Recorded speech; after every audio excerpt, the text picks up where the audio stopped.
Olá, gente, tudo bem? Eu sou Gabriel Ribeiro de Oliveira e mais uma vez vim trazer um vídeo aqui para o meu canal. Dessa vez um vídeo polêmico, vai ser um vídeo sobre política, especialmente sobre o comunismo. Aliás, os piores argumentos contra o comunismo. Isso pode parecer algo cômico, algo engraçado, né, de eu estar falando, até porque eu acho que, como é óbvio, acho que como dá para deduzir, eu sou um cara anticomunismo. Eu realmente não sou comunista.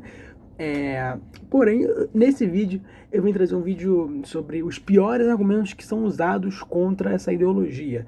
E pode ser algo estranho eu estar falando isso, até porque geralmente quem faz um vídeo falando de piores argumentos é geralmente o pessoal que é a favor do que está sendo atacado.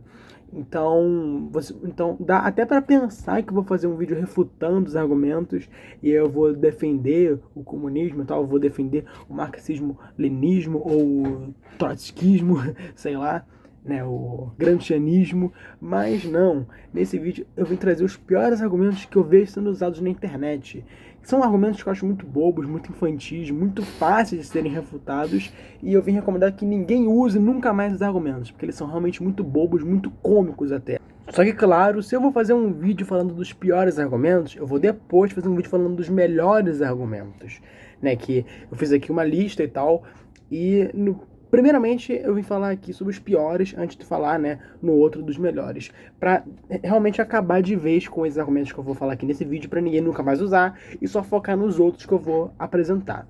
Eu fiz aqui uma lista, eu tô aqui com uma pequena cola, né, comigo, tem até um bagulho aqui de um outro trabalho que eu fiz lá do meu curso e tal, mas eu reuni aqui 5 argumentos que para mim são os piores que tem. Eu acho que eu até esqueci aqui de alguns, né? Porque realmente tem muitos que são usados que são horríveis, enquanto uns são muito bons. Mas, já começando aqui, o primeiro argumento que eu vejo sendo usado muito por muitas pessoas é o famoso socialista não usa iPhone. E as pessoas que usam esse argumento costumam afirmar que um socialista raiz mesmo da palavra, um soviético, né, não pode usar um iPhone porque ele foi feito por uma empresa capitalista, né? Foi o capitalismo malvadão que produziu esse produto e você está consumindo ora pois. Você está dando dinheiro para a Apple, que é uma das empresas mais capitalistas de todos os tempos. O dono da Apple é o maior burguês de todos os tempos, que ele explora os trabalhadores com a mais-valia e tal. Mas esse argumento é falho por duas razões. A primeira delas é comum com todos os outros argumentos aqui da lista, que é o fato de que eles não refutam a doutrina marxista na sua essência. Eles não destroem o sistema marxista. Eles pegam uma coisa superficial e tentam atacá-lo. Isso é uma coisa que esse argumento faz, só que ele faz de forma errada. Por quê? Esse argumento não se sustenta pelo fato de que um socialista, na verdade, ele não quer ser um hippie, que ele quer ser um asceta, que ele quer, né, ser quase que um franciscano, de que ele se abdica dos bens materiais em prol da revolução, ou que ele não quer consumir o que é capitalista porque ele não quer dar dinheiro pro fabricante. Até porque um argumento usado pelos marxistas, que é algo lógico até, é o fato de que esse produto não foi feito pelo burguês, mas sim pelo trabalhador.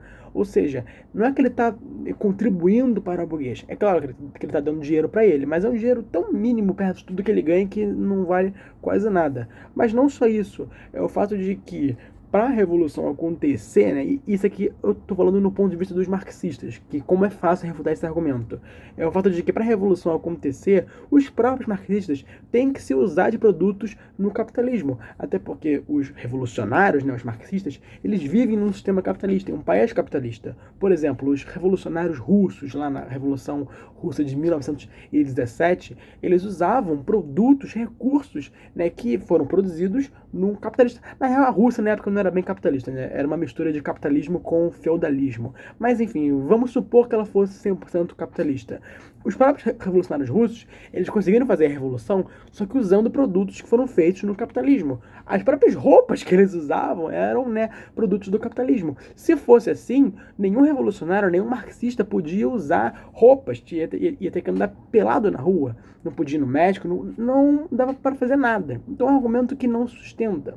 Até porque para um revolucionário viver, né, e como ele vive num país capitalista, ele tem que usar os produtos que o capitalismo oferece. Agora o segundo argumento, que é talvez o mais famoso, ou é esse ou é o próximo que eu vou mostrar. Só que esse aqui você com certeza já ouviu, é até um meme, que é o famoso socialismo não funciona. Ou a pergunta, qual país socialista você viu dar certo? Só que, tipo assim, eu acho esse argumento, eu não acho ele ruim. Eu acho que ele é bom para ser usado e tal. Eu não acho que ele é descartável como o outro. Só que eu acho que ele é fraco, que ele é insuficiente, que ele não é muito bom para ser usado assim, que eu acho que ele não é o bastante para convencer o outro. Por quê? Dois motivos. Primeiro, para você partir do ponto de que algo não funciona, você tem que saber o que é funcionar. Então, tipo assim, isso é uma coisa que vai entrar agora na filosofia política, que vai entrar num campo muito complexo e tal, vai entrar em outro vídeo, vai entrar em outra discussão, que é o que é uma nação dar certo, ou qual que é o objetivo de uma nação, ou o que é necessário para uma nação dar certo. Porque, por exemplo, vou dar um exemplo aqui no Brasil até. O Brasil é um país muito diverso, tem muitas regiões aqui no Brasil, é um país muito grande, é um país continental, afinal de contas. E algumas áreas, algumas regiões do Brasil são consideradas boas para se viver, consideradas áreas seguras, áreas tranquilas, áreas que têm uma boa educação, uma boa saúde, uma boa economia e tal, bom para ter emprego, bom para investir, bom para empreender, enquanto outras são consideradas regiões horríveis, regiões tenebrosas para se viver. Então, usando isso como tese, o Brasil é um país que funciona ou não? Então, tipo assim, eu não quero relativizar. Até porque vocês sabem que eu sou um cara anti-relativista. Eu já fiz um vídeo falando sobre isso. Mas é uma coisa que não é que depende do ponto de vista. Mas é porque, por exemplo, se você pergunta para essa pessoa que mora nessa região que funciona, ela vai dizer que o Brasil é um país que deu certo. Nessa região, não. Mas acho que nós temos que pegar a totalidade da coisa. Na totalidade, o Brasil é um país que ainda está muito devagar. É um país de segundo ou terceiro mundo. Então, se você fala que o país não funciona, você tem que saber o que é funcionar. Então já começa aí. O segundo ponto, eu acho que nós temos que saber o porquê que não funciona. Porque se a gente só fala que ele não funciona, a gente vai estar só focando no efeito e não na causa. E aí vai entrar na outra coisa que eu falei lá no outro argumento, que é o fato de que nenhum desses argumentos aqui foca na essência do marxismo. Ou seja, nenhum desses argumentos busca refutar o marxismo. Apenas alguns pontos separados. O exemplo desse é que os países no qual o marxismo foi implementado, eles não deram certo. Mas primeiro, o que é dar certo? E segundo, por que esses países deram errado? Então, se você conseguir responder esses dois pontos, aí sim torna um argumento bom. Agora, se você não responder, ele infelizmente é insuficiente e é fraco. O terceiro argumento, que foi o que eu disse que talvez seja o mais famoso junto com o segundo, é a famosíssima fome. Qualquer lugar da internet que você for que tá falando sobre o comunismo vai ter falando gente de fome. Pesquisa agora, memes comunismo. Eu tenho certeza absoluta que o primeiro que vai aparecer vai ser sobre fome. Ficou extremamente famoso isso. Só que, de novo, eu não acho ele um argumento ruim se você estiver debatendo história com a pessoa, né? Se você quiser refutar o socialismo no ponto de vista histórico, realmente ele vai ser um bom argumento. Agora, por que eu acho que ele é fraco, que ele é insuficiente assim como o outro? É o fato de que você tem que saber o que causou a fome. Porque, tipo assim, a fome é uma coisa muito comum na história humana. Nós temos muito mais episódios de ausência de comida do que de abundância. Não tô falando que a fome não foi causada pelo comunismo. Só que eu acho que ele é insuficiente porque você tem que primeiro saber em quais episódios que realmente foram a culpa do sistema ou não. Então é por isso que eu acho ele um argumento fraco. E o quarto ponto, ele é referente aos salários, a famosa igualdade. Só que isso aqui é um erro de teoria, que é porque muitas pessoas confundem o socialismo utópico, que foi um nome que foi dado pelo próprio Karl Marx, com o socialismo científico, ou também chamado de marxismo. Porque o socialismo utópico, né, muitos pensadores dele defenderam a igualdade absoluta, ou seja, a igualdade entre salários, não importa qual cargo a pessoa ocupe. E um desses pensadores foi o famoso Robert Owen, que ele defendeu sim a igualdade de salários. Só que isso não foi uma coisa que foi defendida pelo Karl Marx, porque a essência do marxismo essa é uma ideologia revolucionária que quer não trazer a igualdade de trabalhadores, mas sim quer que eles sejam igualmente os donos dos meios de produção. Mas não é que todos eles vão receber o mesmo salário. só que eles vão ser igualmente sócios, donos da fábrica ou da fazenda. Então, na teoria, a diferença entre o capitalismo e o socialismo seria o fato de que no capitalismo os trabalhadores não iam ser submissos a um burguês, mas que eles iam ser os donos dos meios de produção. Só que isso não significa que eles iam ter o mesmo salário. Na teoria, aqueles que trabalhassem mais iriam receber o maior salário. Até porque, segundo o Karl Marx, o burguês, que segundo ele é o que menos trabalha, é também ao mesmo tempo o que mais recebe. Então, para o Karl Marx, no capitalismo a pirâmide está invertida. Os que mais trabalham são os que menos recebem, e os que menos trabalham são os que mais recebem.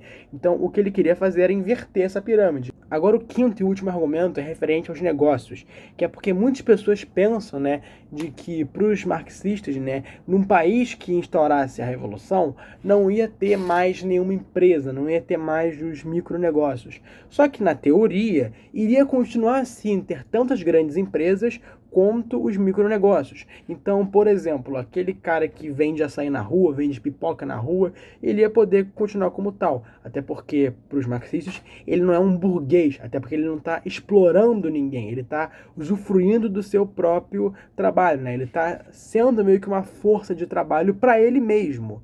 Então, ele não está explorando ninguém, ele não está roubando dinheiro de ninguém. Já as grandes empresas iam ser tomadas pelos trabalhadores, porque no capitalismo quem manda nas grandes empresas, nas grandes indústrias, são os burgueses. Mas aí no socialismo eles iriam fazer uma revolução contra os burgueses, e aí quem ia ser o dono dos meios de produção, ou seja, das grandes empresas, iriam ser só os trabalhadores, sem nenhum burguês, sem nenhum patrão. Então, teoricamente, iria sim continuar tendo as grandes empresas para a gente comprar os grandes produtos. Então, por exemplo, ia sim continuar produzindo carros, filmes, celulares. A questão é que eu não sei se eles iam ser tão bons como são no capitalismo, né? Eu não sei se ia ter um celular tão bom quanto um iPhone, um carro tão bom quanto uma Ferrari, ou um filme tão bom contra, sei lá, a franquia clássica de Star Wars. Eu não sei, mas na teoria iria ter sim as grandes empresas e elas iriam sim continuar produzindo o que elas fazem, nós iríamos poder sim consumir o que elas produzem. Mas bom, gente, o vídeo foi isso. Como eu disse, eu vou fazer um outro falando sobre os melhores argumentos. Então, eu espero que esse vídeo tenha ficado claro para a gente nunca mais usar esses argumentos, porque eu acho que eles são muito fracos, para realmente descartar eles, porque realmente se usar vai estar passando vergonha. E é isso, gente. Valeu, falou. Até o próximo vídeo. Se inscreva no canal.